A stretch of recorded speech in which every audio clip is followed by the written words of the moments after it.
जालन्यात माजी आरोग्यमंत्री राजेश टोपे यांनी घेतला सायकल स्वारीचा आनंद। जागतिक सायकल दिनानिमित्त जालन्यात आज काढण्यात आली भव्य सायकल रॅली। इंडियन मेडिकल असोसिएशनचा पुढाकार। शहरातून निघालेल्या या रॅलीने वेधले नागरिकांचे लक्ष।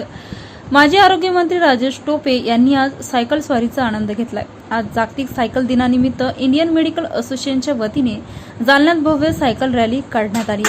सायकल चालवल्याने हृदयाची शक्ती वाढते, पचनक्रिया सुधारते, तसेच आपली प्रतिकार शक्ती आणि एकंदरीतच आपले शरीर निरोगी राहण्यासाठी सायकल चालवणे खरोखरच फायद्याचे ठरते। या व्यायाम प्रकाराचे महत्त्व अनन्यसाधारण आहे। अगदी सोपा आणि मोफत असलेला हा व्यायामाचा प्रकार समस्त जनतेमध्ये रुजावा आणि जास्तीत जास्त लोकांनी सायकल चालवावी। मधुमेह आणि रक्तदाब यासारखे आजार सुद्धा सायकल चालवल्याने नियंत्रित राहतात। त्यामुळे सर्वांनी सायकल चालवावी असे आवाहन IMA जालनातर्फे करण्यात आले आहे। दरम्यान शहरातून निघालेल्या या रॅलीने शहरवासियांचे लक्ष वेधून घेतले होते। यात डॉक्टर, सायकल प्रेमी आणि जालना शहरातील नागरिक मोठ्या संख्येने उपस्थित होते।